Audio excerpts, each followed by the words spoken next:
space where we're in the house, the inner circles with Tru-Paz, you know what I mean? And we're just gonna go through the mind state that we were in when we decided to create the last project. Just want to share that with you.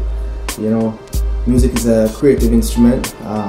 Everything in life actually has a soundtrack, you know what I mean? Music's definitely one of those forces on the world that within 2-3 minutes definitely gets inside of you. So Tru-Paz being true to the game without a pause, which is true to the game of life, we decided that this time around, because we know hip-hop can't die, real music never dies, we wanted to bring to you the truth through our music. That's the name. Tru-Paz, true to the game without pause. That's the definition of us. That's what we do.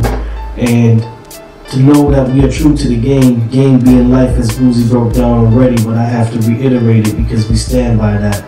And we're all about elevation. I mean, from the first record to this record and all the EPs and videos and everything in between, it's about creating music. It's one thing that Tru-Paz always stood for. We create music. We never really sat back and said, let's make a dance hit that's gonna be a hit #1 song in this market. Let's make an R&B hit. Let's make a hip hop hit. We never said let's, you know, initially manufacture hits. Our thing is to manufacture music. We make music with a vibe, and the vibe is always real. We just talk about what we feel and we put it out. That's how we do it. And this album is no different. This album is called True to the Game Without a Pause. It's his first self-titled album. 4 albums later, we decided to do a self-titled album. So that's, to me, that's pretty serious. It's like we're now putting the stamp of who we are and what it is that we're doing with the additions, because we've evolved. We've added Jackie Lou, we've added more singing, it's more musical. It's not what it was from our evolution, you know, because it's evolved in that sense. We've tried to make the music come to another level. At the beginning of the album, I worked with Tru-Paz, you know, for a few years before this album came into being made, and you know, I was there from the beginning. DJ would, you know, send out tunes, and I would listen to the tunes, and like, you know, I said before, Boozy said before, it's all about vibes. Like, he would send them out, I listen to them. If I feel connected, like I have something to say, you know, I just write to it and, you know, put it down. And that's what it was. It was a lot of vibes, and a lot of times what's interesting, if you notice on the album, but you know, we won't always write together. Sometimes we write separately. Most of the time we write separately, and then we come together, and it's as if we were in the same room at the same time, and everything just, you know, joins together so nicely, and it's amazing. I didn't know that that's the way. Maybe it's not that way for everybody. That's great. Like, dance was nice. Actually, that was interesting because we were here in the studio. We were just, you know, here to vibe and listen to what we had so far and talk about what else needed to be done and so forth. And, you know, DJ played this reggae tune. Dance was nice. And I liked it, you know, and Boozy were going back and forth with their part, and, you know, I'm just back in the cut, chilling, and it just hit me. I don't even notice that I'm singing at this point. I tend to do that. I don't even notice that I'm singing. DJ, like, he stopped the music, he's like, what did you do? Stop, do that again. I'm like, what did I do? So it was very interesting. From that moment, he insisted that I was on that song, but you know, that for me was outside of my comfort zone because I had never done reggae before, although I, you know, have always wanted to. So I kind of got forced, kind of assaulted. I mean, I feel violated, but whatever, you know, I'm getting over it. It's cool, you know. So it actually, I think it turned out pretty well. My nerves, like the day we went to the studio, we had maybe like 3 songs to do, and you know, that was the last one, and you know, DJ was excited. He was like, hey, I can't wait to hear what you got, you know, I want to hear it. And I'm like, oh Lord, like, oh Jesus, I'm not Bob Marley and the Wailers, but it turned out, you know, dope. But it was definitely a growing experience for me because totally outside of my comfort zone, 100%. But it was nice. With this record, this is the first Tru-Paz record that doesn't have any samples on it. The whole thing is all synth-based production, and for me that's what made it exciting.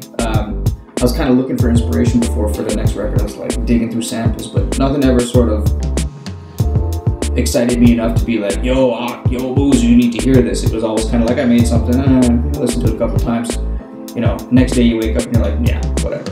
But once I started making these records, I found it was coming from a place, from like more from me. See, here's the challenge.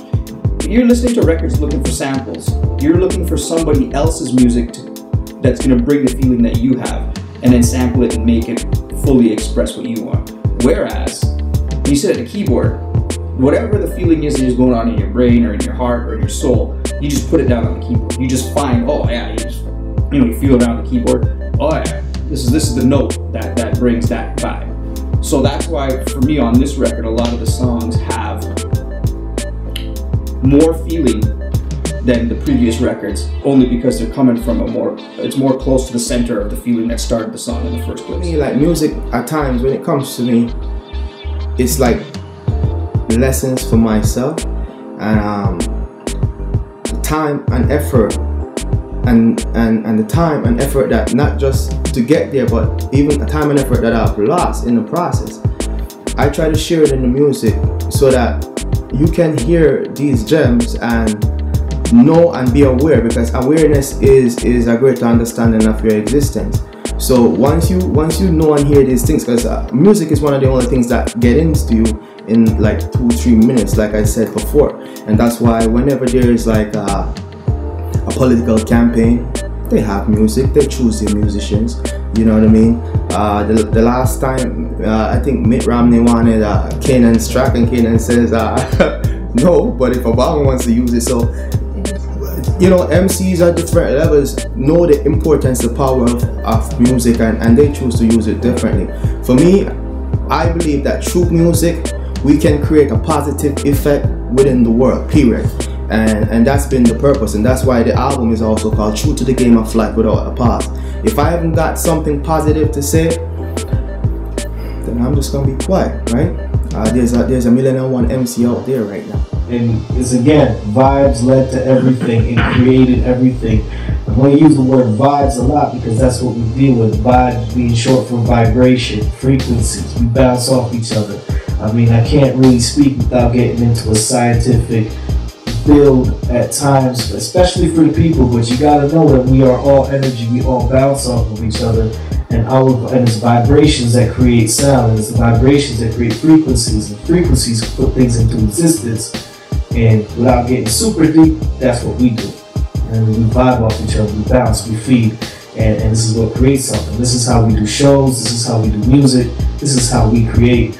And you know, that's just what Tru-Paz do, man. I mean, the music is that's what we're doing, and that's what it's about. And this is the cool part for me, because when I make a beat, I make it and I take it to a certain point. And it's usually a point where I'm like, I can't give any more to this thing. I've given all of me to it.